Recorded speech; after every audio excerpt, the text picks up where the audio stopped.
মঙ্গলবার রাতে ইরানের ক্ষেপণাস্ত্র হামলার পর আরও আগ্রাসী হয়ে ওঠে ইসরায়েল। দফায় দফায় লেবাননে বোমা ফেলে নেতানিয়াহু বাহিনী। তাদের হামলায় বহু মানুষ হতাহত হয়েছেন বলে দাবি করেছে লেবানন কর্তৃপক্ষ।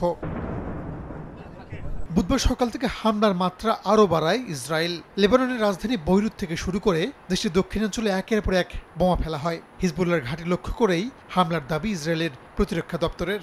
একই সঙ্গে লেবাননে স্থল অভিযানে গতি আনতে নতুন করে আরও সেনা পাঠানোর কথা জানানো হয়। এদিকে ইরানের পর বুধবার সকালে ইসরায়েলে হামলার দাবি করেছে লেবাননের সশস্ত্র গোষ্ঠী হিজবুল্লাহ। রকেট দিয়ে ইসরায়েলের সামরিক ব্যারাক গুঁড়িয়ে দেওয়ার কথা জানিয়েছে সংগঠনটি। একই সঙ্গে লেবানন সীমান্ত থেকে ইসরায়েলি বাহিনীকে প্রতিহত দাবিও করেছে হিজবুল্লাহ। এক বিবৃতিতে লেবাননের সরকার জানায়, গেল 2 সপ্তাহে ইসরায়েলের হামলায় 1000-এর বেশি মানুষ নিহত হয়েছেন, আহত হয়েছেন কয়েক হাজার। এরই মধ্যে বাস্তুহারা হয়ে পড়েছেন 10 লাখের বেশি মানুষ, যাদের বেশিরভাগই আশ্রয় নিচ্ছেন প্রতিবেশী দেশগুলোতে। রাহানুল রানা, সময় সংবাদ।